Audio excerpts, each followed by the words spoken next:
Olá, tudo bem? Hoje na nossa aula nós falaremos sobre ciclo hidrológico. Primeira coisa, o que é um ciclo hidrológico ou também chamado de ciclo da água?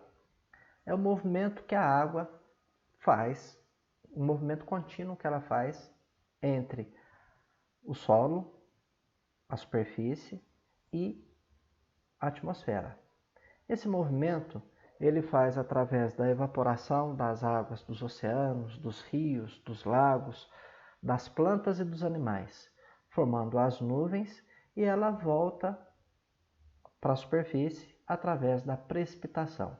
Essa precipitação pode ser através da chuva, pode ser através do granizo, da neve ou até mesmo do orvalho.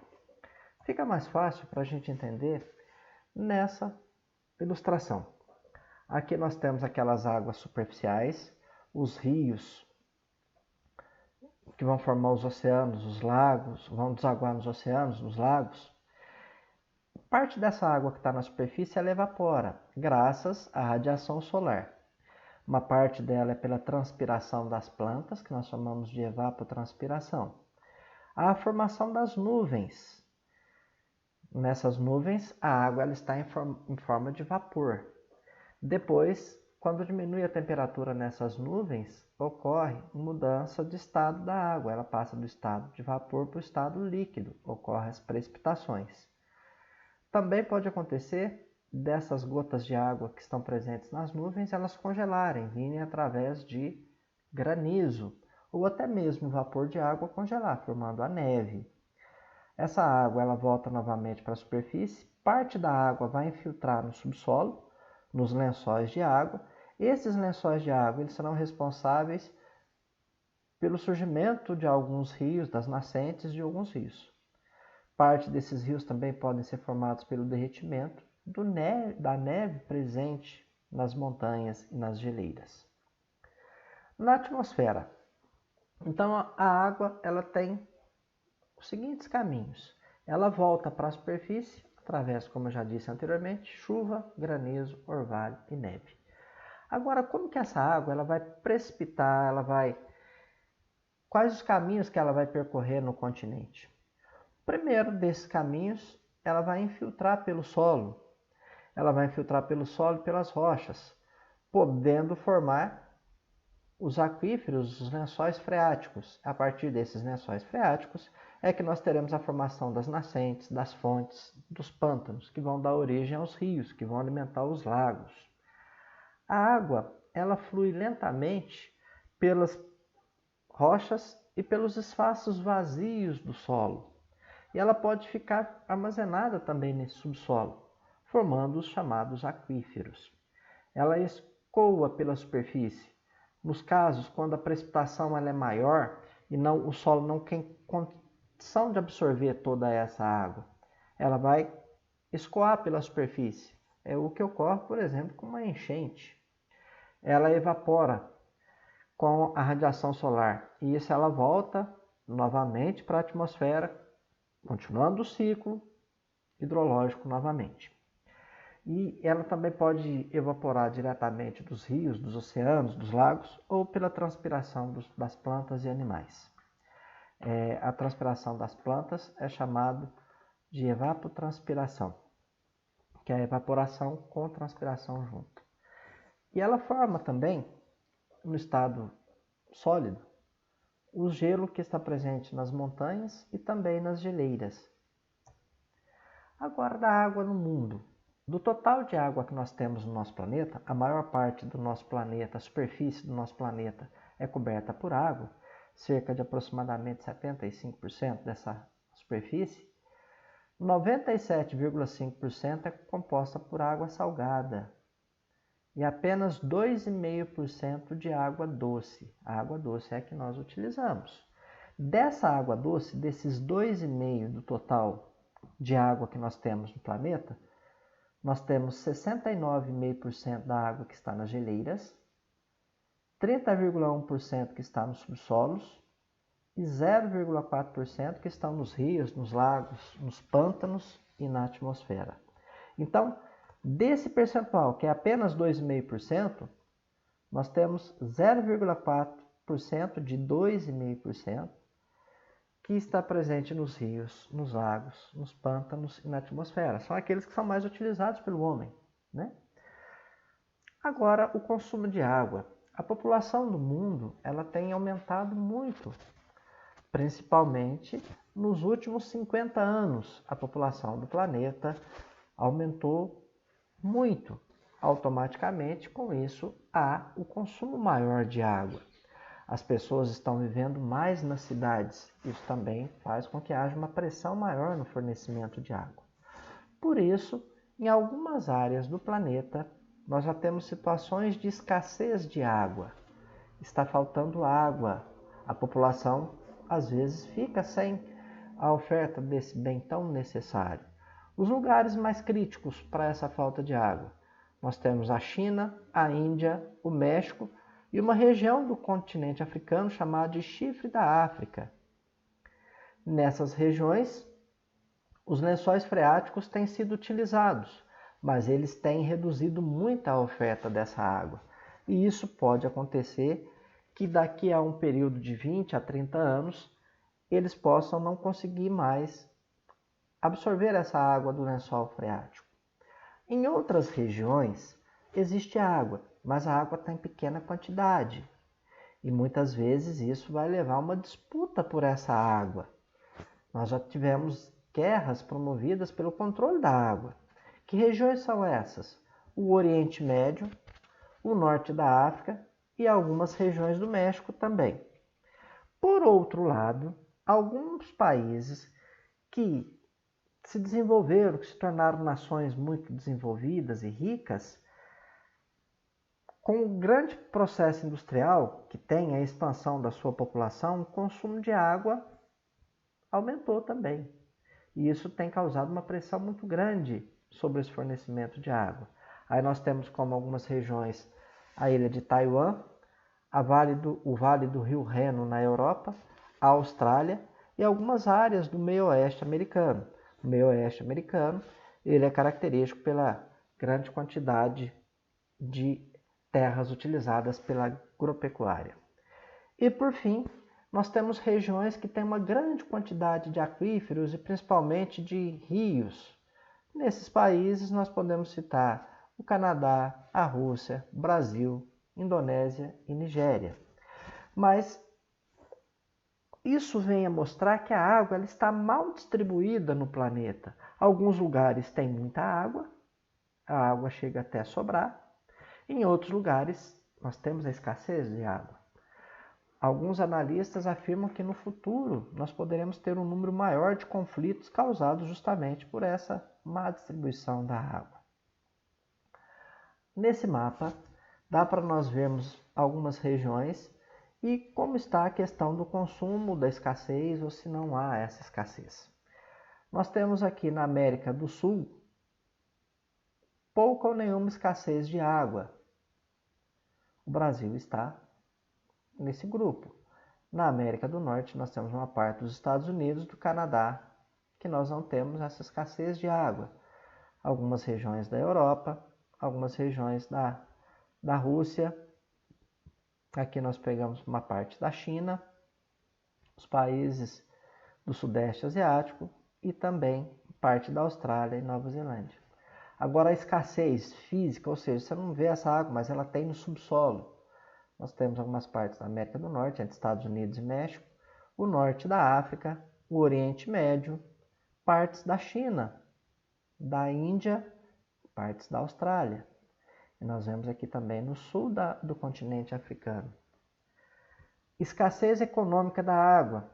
São regiões que as pessoas não têm acesso a essa água. Falta água e a pouca quantidade de água que tem, as pessoas não conseguem ter acesso. Grande parte do continente africano, parte do norte da Índia principalmente, e algumas regiões aqui do Sudeste Asiático, como da América Central. E agora, próxima escassez, nós temos uma parte do Peru e Equador, África do Sul, Madagascar, algumas áreas na Ásia. Muito bem, quando nós falamos de escassez, falta de água, nós não podemos deixar de falar também do desperdício. Muito da água que existe, ela é desperdiçada, ela é mal utilizada. Nesse gráfico aqui, nós podemos ter uma ideia de como é esse desperdício de água tratada.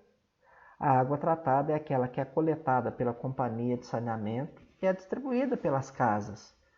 Aqui nós podemos ver as regiões brasileiras e esse desperdício. Na região norte do Brasil, o maior desperdício, quase que metade da água tratada é desperdiçada. 45% no Nordeste, 33% na região Centro-Oeste, mesmo número da região Sudeste, e 35% na região Sul. No geral, no Brasil, cerca de 37% de toda a água tratada foi desperdiçada.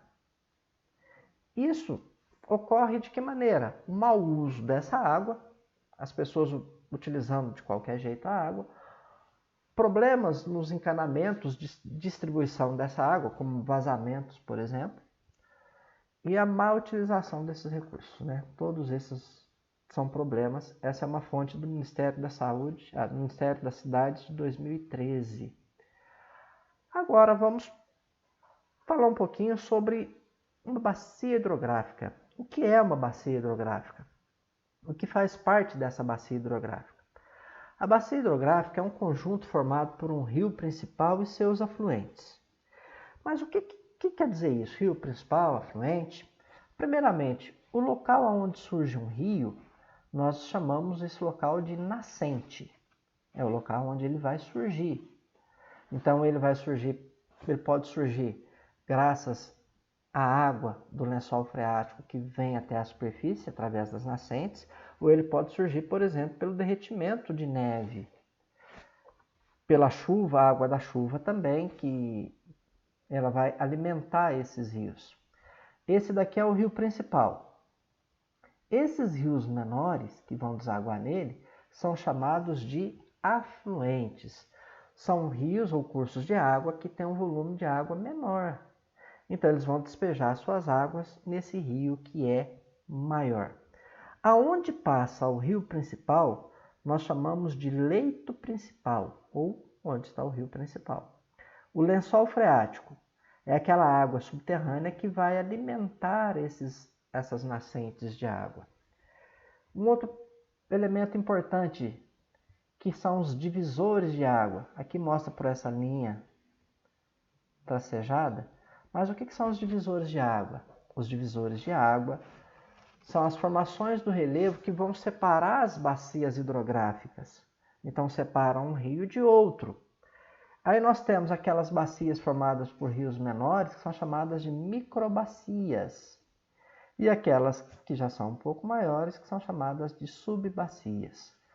Nós temos uma região que está próxima aos rios, pode ser chamada de fundo de vale ou várzea. São aqueles locais que quando o rio ele transborda, ele inunda. Um grande problema dessas várzeas é que parte das nossas cidades foram construídas nessas várzeas. Por isso que quando nós temos aquelas tempestades, nós temos casas que são inundadas. Ruas, né, que são tomadas por essa água. O local onde um rio deságua, nós damos o nome de foz. A foz de um rio pode ser em outro rio, pode ser em um lago, pode ser no oceano. Então, nós temos esses elementos. Aqui, novamente, todos esses elementos eles estão descritos. Vamos só lembrar que os rios eles são importantíssimos, principalmente pela questão do transporte, pela geração de energia e também para a agricultura e para o abastecimento das cidades. Então, por isso que é tão importante nós sabermos dessas bacias hidrográficas, do que compõem essas bacias hidrográficas, o que faz parte dessas bacias. Seguindo aqui, nós vemos, então, os elementos dessa bacia hidrográfica, o que compõe cada uma delas, e os divisores de água. A água dos rios ela é levada de acordo com a força da gravidade. Ele parte do ponto mais alto do relevo em direção aos pontos mais baixos, com menores altitudes. Então, os rios eles vão se deslocar procurando esses pontos mais baixos do relevo. Muito bem, neste mapa nós temos as bacias hidrográficas brasileiras. O conjunto dessas bacias hidrográficas, cada uma possui a sua característica. Nós podemos ver aqui logo de início a bacia amazônica, a bacia do Rio Paraguai, bacia do Tocantins-Araguaia, bacia do Paraná, bacia do São Francisco e aquelas que estão próximas já ao litoral, o Nordeste Atlântico Ocidental, Nordeste Atlântico Oriental, Atlântico Leste, Atlântico Sudeste e Atlântico Sul, bem como a bacia do Rio Uruguai. Vamos falar um pouquinho dessas bacias em especial, cada uma com suas características. Aqui nós temos a bacia amazônica, considerada a maior bacia hidrográfica do mundo. Nela nós temos o rio Amazonas, que é o rio de maior extensão, além de ser o rio que tem o maior volume de águas também. Os rios dessa região, eles são muito utilizados para o transporte de pessoas, de cargas, né? Eles é o principal meio de transporte, de navegação que existe nessa região. Uma outra coisa, essa região aí, ela possui um enorme potencial hidrelétrico.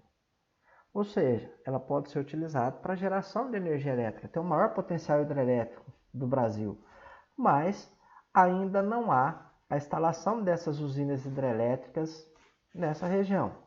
Isso ocorre pelo fato de que essa é uma região de floresta amazônica, então neste caso seria a formação dos lagos para alimentar esses rios, seria inundar uma área de floresta, seria uma perda muito grande para a flora e a fauna dessa região. A bacia amazônica ela é alimentada por rios que nascem fora do Brasil também. E ela é alimentada por rios que estão no hemisfério norte quanto no hemisfério sul. Então, os períodos de cheia desses rios diferem de acordo com as épocas do ano. O rio Amazonas, ele deságua aqui no estado, entre o estado do Pará e o estado do Amapá. O rio Amazonas, a principal nascente dele é aqui no Peru. Ele entra no Brasil como nome de Rio Solimões. Ele entra aqui no Brasil com o nome de Solimões, que é esse rio aqui. Próximo a Manaus, ele encontra com o Rio Negro e a partir de então ele passa a se chamar Rio Amazonas. Essa é a maior bacia hidrográfica do mundo. Tem o maior volume de águas e o rio de maior extensão. Depois, bacia do Tocantins-Araguaia, ou Araguaia-Tocantins, pode ser visto, todos os dois estão corretos. Essa bacia hidrográfica, ela é genuinamente brasileira, quer dizer que os rios eles nascem no Brasil e eles vão em direção ao Oceano Atlântico. O rio Araguaia, que serve de divisa entre o estado de Mato Grosso e Goiás, entre Mato Grosso e Tocantins, entre Tocantins e o estado do Pará. E o rio Tocantins, que nasce aqui no estado de Goiás e vai em direção ao estado de Tocantins até os dois se juntarem nessa região de divisa do estado de Tocantins, Maranhão e Pará. E eles vêm em direção ao Oceano Atlântico aqui. Essa é uma bacia hidrográfica bastante importante, porque ela é utilizada como rota para transporte de muitos produtos que são produzidos na agricultura da região centro-oeste, como soja, por exemplo, ou até mesmo recursos minerais. Ele passa pelos estados de Goiás, Tocantins, Mato Grosso, Pará, Maranhão e também próximo ao Distrito Federal. Agora, a bacia do São Francisco. A bacia do São Francisco, ela também é formada por rios genuinamente nacionais, ou seja, nascem no Brasil. A nascente do rio São Francisco é em Minas Gerais e ele vai em direção à região Nordeste. Ele passa pelos estados da Bahia, e vem em direção a Pernambuco, Sergipe e Alagoas. Ainda tem afluentes do Rio São Francisco que banham Goiás, o Distrito Federal, nessa região aqui. Uma importante característica dessa bacia hidrográfica, além dela ser dos rios São Francisco ser utilizado em parte dele para navegação, é muito utilizado para geração de energia elétrica. Além do mais, é importantíssimo para a região Nordeste, porque ele leva água para uma região seca do país. É uma região que tem um clima semiárido, então falta água. Além do mais, essa bacia hidrográfica, nós temos 3 tipos de vegetação: o cerrado, a caatinga e a mata atlântica. Agora, a bacia platina. A bacia platina é o conjunto formado pelas bacias hidrográficas do rio Paraná, Paraguai e Uruguai. Quando esses rios vão se juntando, eles passam a chamar Rio da Prata. E o Rio da Prata deságua aqui entre o Uruguai e a Argentina. Ela é a segunda bacia hidrográfica do Brasil. Então, nós vamos estudar ela vendo as subbacias, como a subbacia do Paraná e assim por diante. Subbacia do Paraná ou bacia do Paraná. Essa bacia hidrográfica, ela é responsável pelo fornecimento de água da região mais densamente habitada do Brasil. E ela também que possui o maior potencial instalado de usinas hidrelétricas. Além de ser uma bacia hidrográfica que nós temos uma hidrovia, que é a hidrovia Tietê-Paraná, nessa região. A bacia hidrográfica do Rio Paraná, ela tem as subbacias, como a subbacia do Rio Grande, do Rio Paranaíba, do Rio Paraná propriamente dito, do Rio Tietê, do Rio Paranapanema, do Rio Iguaçu. O Rio Paraná, ele passa a receber esse nome quando nós temos o encontro do Rio Grande com o Rio Paranaíba. Do encontro dos dois, nós passamos a ter o nome do Rio Paraná. Essa bacia hidrográfica, além dela fornecimento de água para as principais cidades da região sudeste, é responsável pela produção da maior parte da energia elétrica das usinas hidrelétricas brasileiras.